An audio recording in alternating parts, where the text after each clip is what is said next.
Hello, our most developed student. My name is Confident, and we are live on YouTube. And I just want to check if you guys are tuning in. As I said, we'll be having some lessons, and today I thought of bringing you the lesson on friction. So I just want to check with those who are online if you can show me by raising of hands or by typing in down, just to show me that you guys are live. Just want to check with some of you. If you can just send some comments, it will also assist me to know that you guys are tuning in. And as I said, this is the lesson on friction, and I just wanted to give some of you guys who are doing their engineering science N2. So mainly the lesson is for those who are preparing for their N2. So if you know, or if you are one of those, I will encourage you to stay put, and alternatively also just share this with your friends so that they can also join in the channel. So as I said, this is engineering science N2, and I just want to bring some of the concepts, or rather some of the main things that the basics, the foundation that most of the students sometimes they miss whenever they are dealing with this topic on friction. So what I'm going to do in this lesson, in the summary, is not going to be long. It's just going to be a few minutes. Just want to lay a bit of foundation, and I'll also have another lesson tomorrow, maybe to wrap up the whole topic on friction. Then we're saying in this lesson we're going to continue with the topic on friction, but in a way, yes, we are still continuing from those who are following me on YouTube channel, and we'll look at the inclined plane as well as understanding the laws of friction.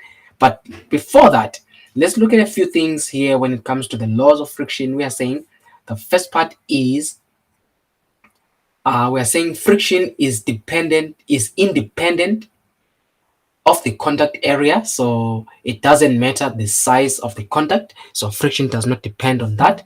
The next one is that friction is independent of the speed of sliding. The next one is friction depends actually on the nature of the surfaces in contact, as well as friction is proportional to the normal pressure between the two surfaces. So sometimes you find that they might be asking you instead to say, what are the laws governing friction? And then you need to state then these laws that are governing friction. But now the other part is the angle of friction, to say the largest angle on the horizontal that one body will rest on another before it starts sliding. So when they're talking about the angle of friction, they are talking about this angle theta, to say the angle can be different. You can have, for example, one that is very steep. You can even have one that is gentle slope. You can have the one that is very, very, very, very steep. So the angle of friction here, they are talking about this angle here, which is theta, that angle theta, and that angle theta. So we are saying the angle of friction in this case is the angle of the horizontal that one body will rest on another before it starts sliding. So that is the angle of friction.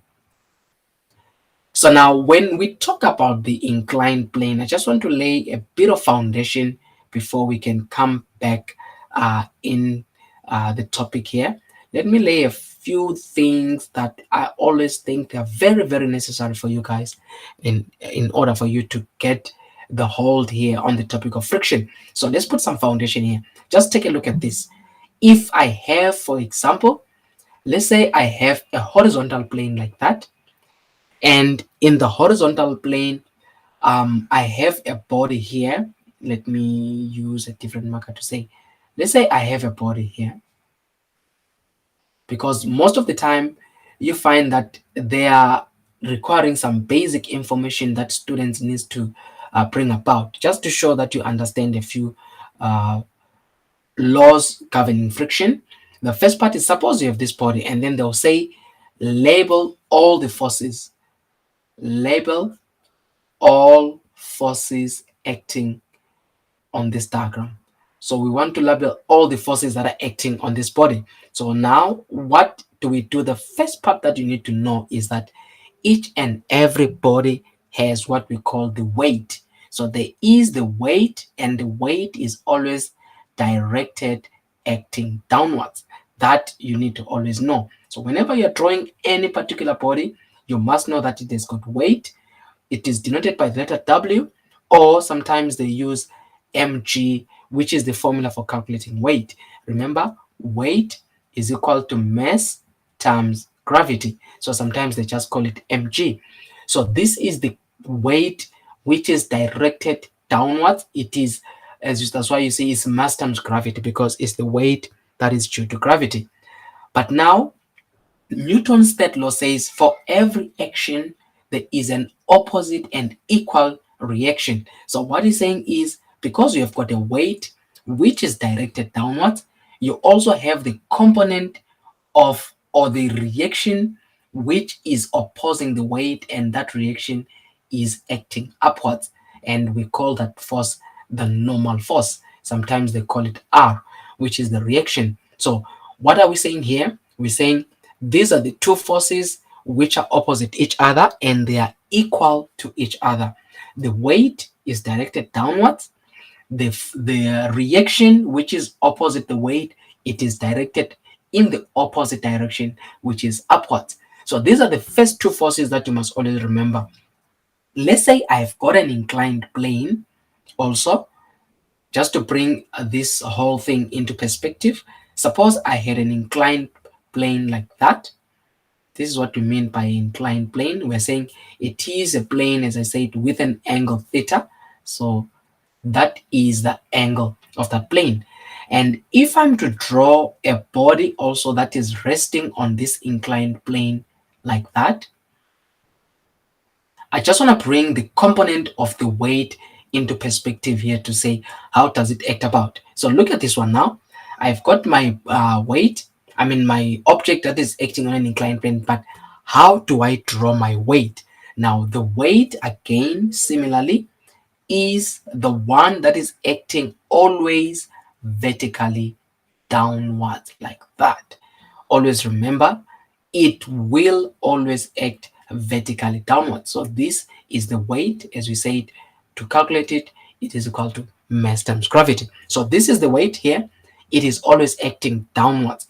Now I want you then to see the difference in this inclined plane versus the one that we did when it comes to the reaction. Now, the normal or the reaction is always at 90 degrees to the plane. So now, whereby I'm expected to have my normal acting vertically upwards like that and say this is the normal.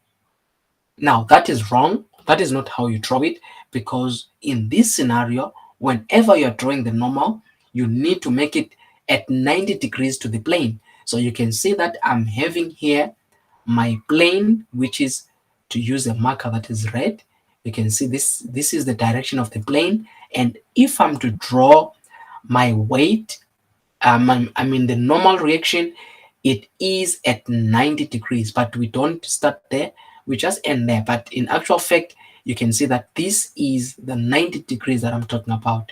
Do you see the 90 degrees? So that's what we're talking about.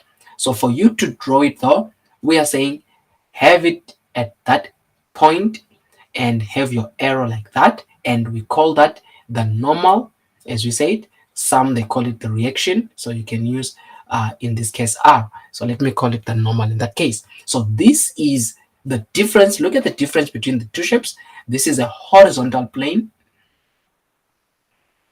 and the other one is an inclined plane. So these are the first two forces that I always want you to be sensitive about. But let's move on. What else are we, remember we're labeling all the forces, but what other forces are we having in such an inclined or a horizontal plane? Suppose someone is pulling this object, for example, let's say this object is being pulled in this direction. Say someone is pulling it in this direction. We are going to call it the applied force, F. I'll put an A there to say it's applied force. So someone is pulling, or FP for F for someone that is pulling.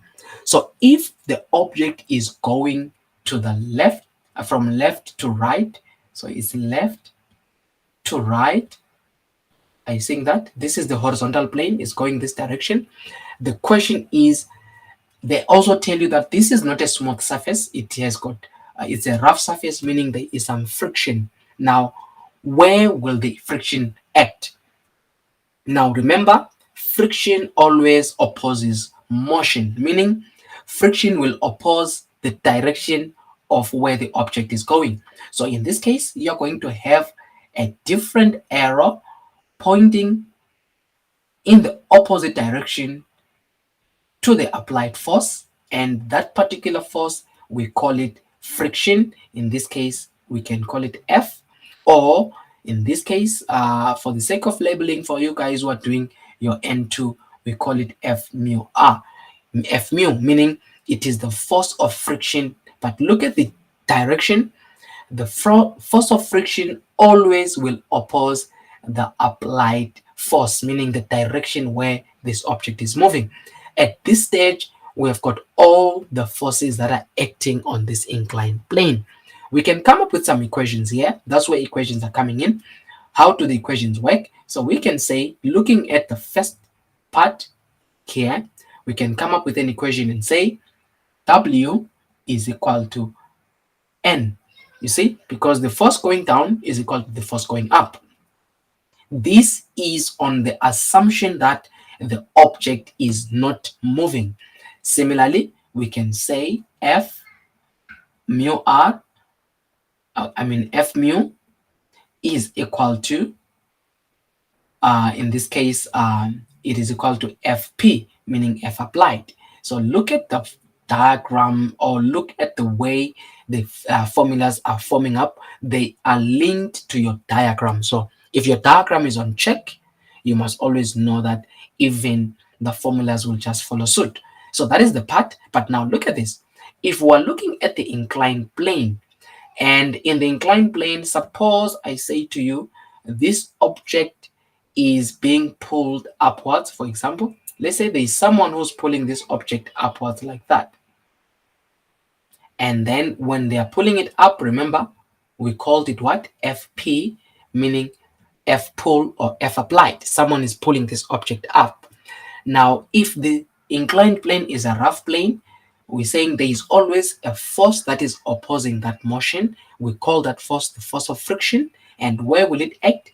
It will act in the opposite direction, but on the same line of action as the applied force. Just look, it's a straight line which is connecting the applied force, and the direction is the opposite, and that is the one which we call F mu. So that is how the friction will act. So if they are saying show all the forces that are acting on this particular diagram on an inclined plane, these are the forces that are acting. But there's something interesting now when you come to the inclined plane, which I want you to take note of. Look at this. If I redraw this shape and say my inclined plane again is like that, but let me use the same marker to say this is my inclined plane. Remember, we say the angle, which is the angle of friction there, we say this is theta. Now, if I still have the object that is on this particular inclined plane, like that. So we have the object that is acting on the inclined plane. Now, I assume similarly this object is being pulled up like that, and then the object is also having friction going down like that. I just want to show you a few things that are different now. Let's say we have our FP and we also have our F mu. Suppose this is what we have.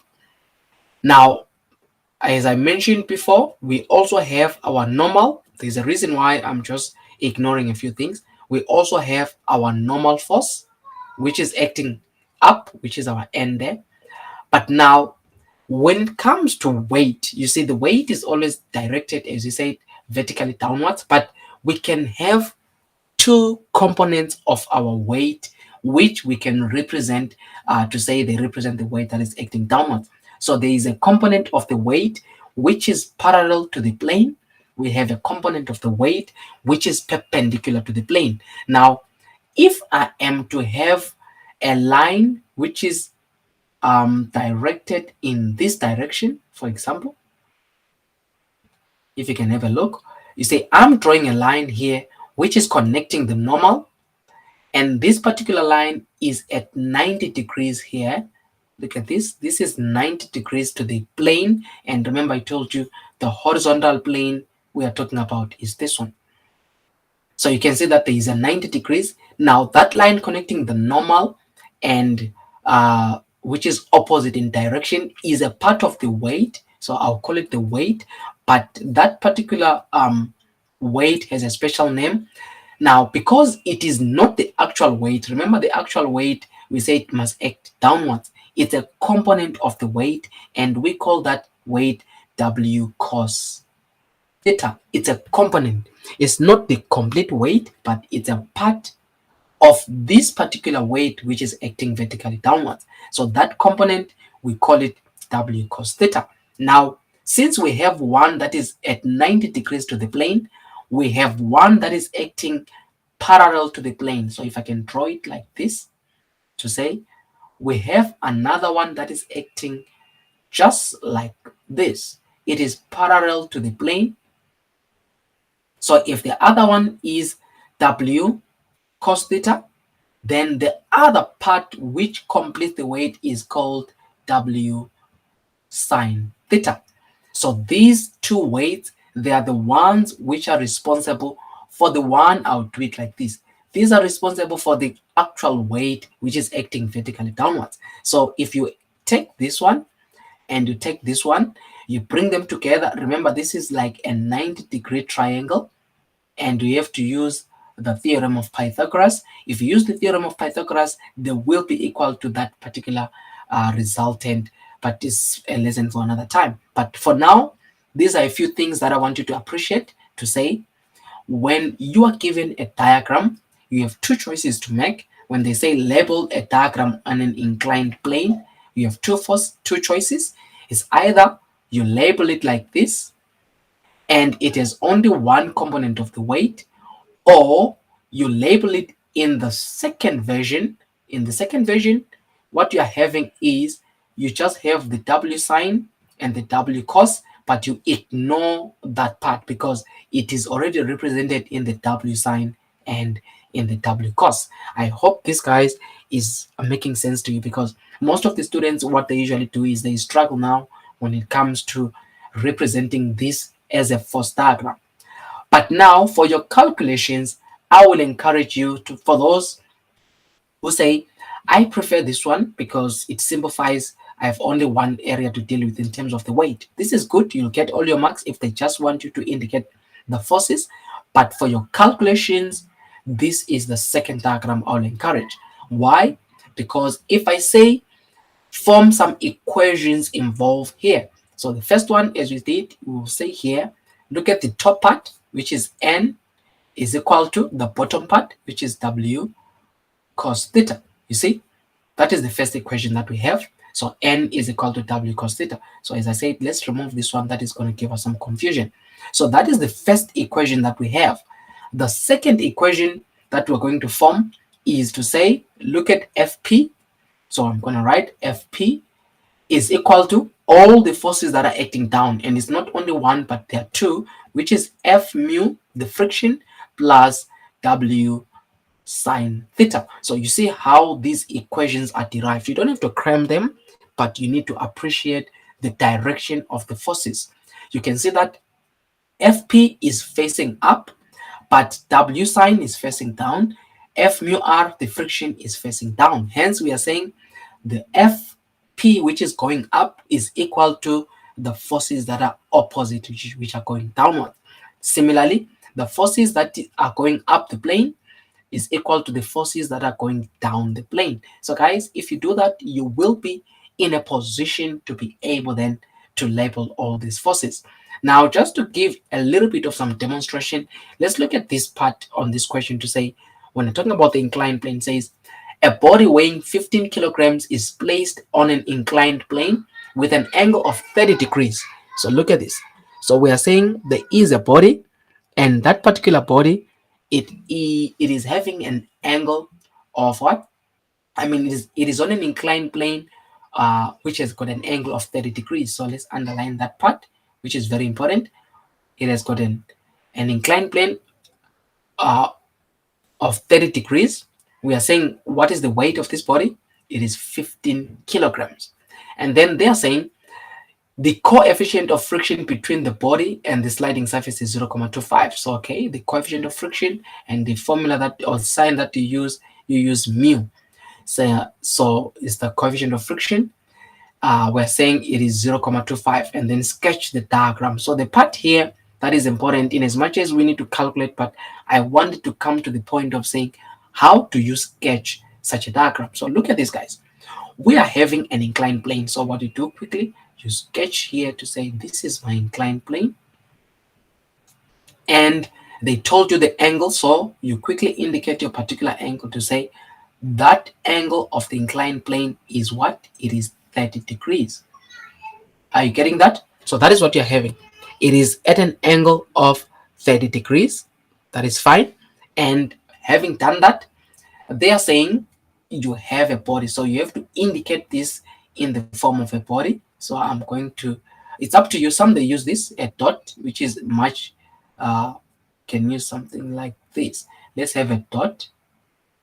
You're allowed to use that. We call this a force diagram. So you can represent your body as a dot like that. So they are saying what?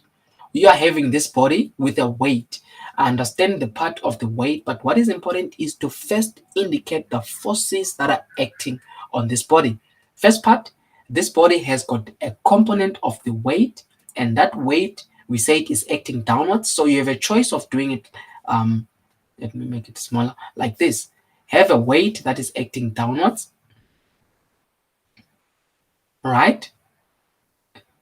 And then you're going to call that the weight. And then, as I told you, you definitely need to have the component of the reaction of this body because of this plane. Remember Newton's second law, third law, for every action, there is an opposite reaction. Now, this body is touching the plane. So there is a reaction that you're going to get, and that reaction, we said it must be at 90 degrees to the plane. So in a way, in as much as um, it's not proper, but I think it's always better to even do it like that, to say there is a 90 degrees like that. But you don't have to indicate the 90 degrees, but just to show you the importance of making it at 90 degrees, then that particular line, we call it the normal. Are you seeing that? And then, as I said, it is optional for you. You can actually have this diagram. Let me call it this direction. You can have this diagram in this scenario to say, I have that body at 30 degrees. Similarly, the angle doesn't change. And then this is our body. But now the normal doesn't change. It will be the same at 90 degrees. So you have a normal here, which is my N. But now when it comes to the weight, you have a choice to say, I want to make my weight, number one, have an opposite direction to my normal in a straight line. And number two, it will have another one going, the component of it going parallel to the plane. So these are the two options you have. But now what do you write? You write on this one W sine theta, and then, but now you know your theta, you don't say theta, now you say W sine 30. Then on the other one is your weight, W cos 30. But actually, I will actually change that W because we're also given. So you see what I mean when I talk about the W cos and the W sine. Let's continue with the diagram. They're saying here, a body weighing 15 kg is placed on an inclined plane with an angle of that. The coefficient of friction between the body and the sliding surface is that. Now, I just want to ask you a question. If you leave a body like that, which direction is it likely to start rolling? Can it go up or will it go down? As long as no one is pulling it up, this body is likely to fall down. But because of friction, it is hanging or it is resting on this surface, but it has a tendency or a potential of rolling down. So if this body has a potential of rolling down like that, what are we saying? We are saying friction will oppose that. And where is friction going to act? Friction, since this body has a way of wanting to go this direction, friction always opposes that particular motion. So you will have friction acting up. So that is your F mu. Don't forget that. So in this scenario, this is what we're also going to have. In as much as they didn't tell us that there is any person who's going to be pulling or pushing this body, we know that there is always friction that is preventing this body from rolling. So we call that the force of friction. It is in the straight line with our W sine 30. Now, a few calculations already. You need to know what is W. Remember, we said weight. You know what is weight is M times G. Now, G is our 9.8 and our mass, they gave us our mass as what? 15 kg. So our weight is 15 times 9.8. You see that? So definitely we have to then be able at this stage, just if I'm to use the calculator there, to say, if I say 15 times 9.8, it gives me 147. So look at this. I've got 147 is in newtons. So in here, I had a choice of writing actually as the weight to say 147 sine 30, or the other one is 147 cos 30. Are you seeing that? So that is what you had an option of doing. And then at this stage, if you are going to be forming any equation at all, then you are going to say, in this case, this 147 sine theta is equal to the friction, which is our F mu. So if they said calculate friction, you're going to say friction is equal to the force that is opposing it, which is the component of the weight. Also, N, in this case, was going to be equal to 147 cos 30. Are you seeing that? So that is how you would have actually calculated the normal. as well as calculating the friction in that part. So guys, this is how these questions sometimes they bring them. As I said, um, I will be then looking at some questions in the next lesson tomorrow. I will bring in some kind of typical exam questions which will work on what we have been doing here whenever we are dealing with an inclined plane or a horizontal plane. Just to wrap up, don't forget when you're given a body, if I give you just a straight line or an inclined surface and I say you are given a body on it, don't forget, you always have a force of the weight going down. Opposing the weight is your reaction, which is your normal. If someone is pulling it this direction, Fp, the friction will oppose, which is F mu. That is simpler on a horizontal plane. But on an inclined plane, it depends. But one thing is common, you have your W cos, which is acting like that. If this is theta, you have got your W cos theta. And then the component here is your W sine theta. So these are the components of the weight, and perpendicular is your normal. Don't make it vertical. You get it wrong. It has to be perpendicular. Now it's up to you to say, they will tell you whether someone is pulling it up. If someone is pulling it up, it's Fp. Now you must know if it's going up, friction will go down, which is F mu r. But sometimes they will tell you it is rolling down on its own. If it is rolling down on its own, friction is the one that will be going up like that. Or sometimes they will say someone is pushing it down. So you see Fp is working together with the W sign, but friction is the one that will be only acting up. So you need to listen to the question and follow what actually they are saying. But these are the scenarios that I wanted to present to you to say you need to be able to draw these diagrams, because from these diagrams, that's where the actual answers are coming from. Guys, we've come to the end of our lesson. Remember to subscribe, remember to share this channel with your friends and colleagues, and we want to bring more of these live lessons. I know this is a test run. Sometimes you are hearing noise in the background. Apologies, guys, it's my family in the background. I just wanted to bring this to you as you prepare for your final exams, so bear with me sometimes of the noise. Sometimes I had a load shedding like yesterday. Just bear with me, but I want to bring this to you. Not only maths, I want to bring you science and mathematics, N1 to N3 on both sides, so that you guys can be in a position to prepare for your final exams. But also leave comments. What do you think is the best topic to cover at this stage? And I will see the more people want a certain topic, the more I'll be able to deal with. So for now, since I was starting the lesson, I asked you guys two questions to say, can I bring friction or electricity? A majority of you wanted friction, so I brought it, and tomorrow I'm going to be wrapping it up. I hope this was of benefit to you. We've come to the end of our lesson. Guys, thank you.